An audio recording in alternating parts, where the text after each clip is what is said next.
Bismillahirrahmanirrahim. Assalamualaikum warahmatullahi wabarakatuh. Halo teman-teman Instagram, bagaimana kabarnya?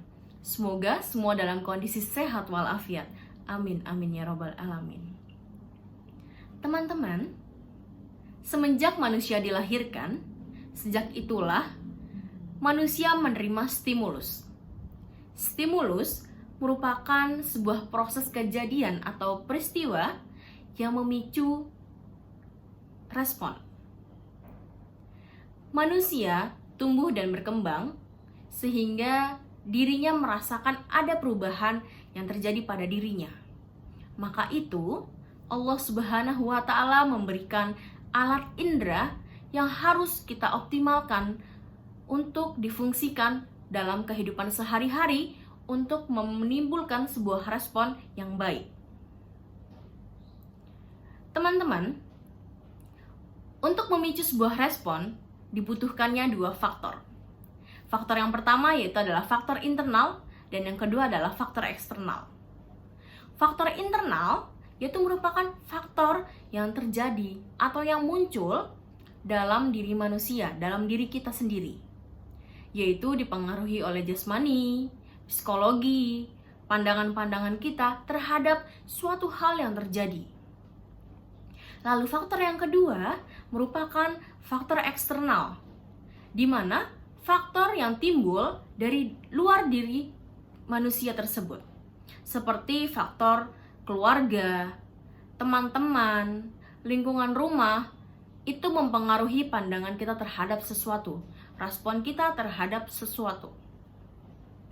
Menurut Agus Sujanto, respon terbagi bermacam-macam tanggapan. Tanggapan menurut indera, tanggapan menurut terjadinya, dan tanggapan menurut lingkungan. Tanggapan yang pertama merupakan tanggapan menurut indera.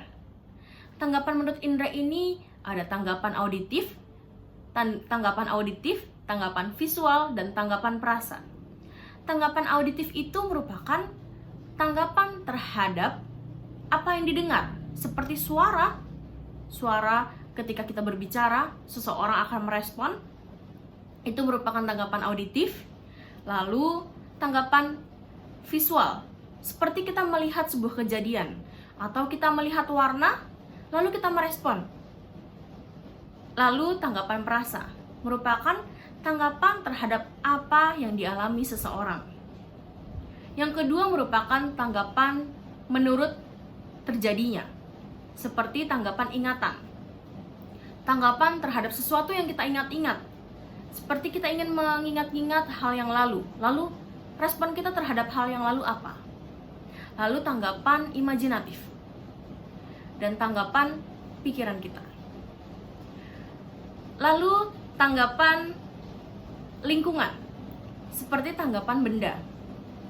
Tanggapan kita terhadap benda yang mendekat kepada kita, lalu respon yang kita timbulkan apa? Lalu tanggapan kata. Ketika ada kata-kata yang kita dengar, apa yang respon kita terhadap kata-kata tersebut? Respon merupakan sebuah jawaban, balasan, ataupun tanggapan. Menurut Ahmad Subandi, respon merupakan umpan balik yang memiliki peranan atau pengaruh penting dalam menilai baik atau buruknya suatu komunikasi. Berdasarkan hal yang dikemukakan oleh Stephen F. Covey, respon dibagi menjadi 3, yaitu kognitif, afektif, dan behavioral. Respon secara kognitif merupakan respon terhadap sesuatu, pengetahuan, informasi, keterampilan seseorang terhadap suatu hal. Lalu afektif merupakan respon yang berhubungan dengan emosi, sikap, menilai seseorang terhadap sesuatu. Lalu behavioral merupakan respon yang berhubungan dengan perilaku nyata yang sudah menjadi kebiasaan. Teman-teman, di sini respon tidak luput dari sebuah peristiwa dan menghasilkan sebuah hasil. Manusia tidak luput dari sebuah kejadian atau sebuah peristiwa. Lalu akan menimbulkan sebuah hasil yang dipengaruhi oleh sebuah respon. Apabila sebuah peristiwa menghasilkan sesuatu yang baik, pasti diawali dengan respon yang baik. Tapi ketika peristiwa lalu hasilnya buruk, pasti respon diawali dengan negatif atau keburukan. Di sini kita analogikan atau rumuskan peristiwa adalah P, ditambah R adalah respon, sama dengan hasil.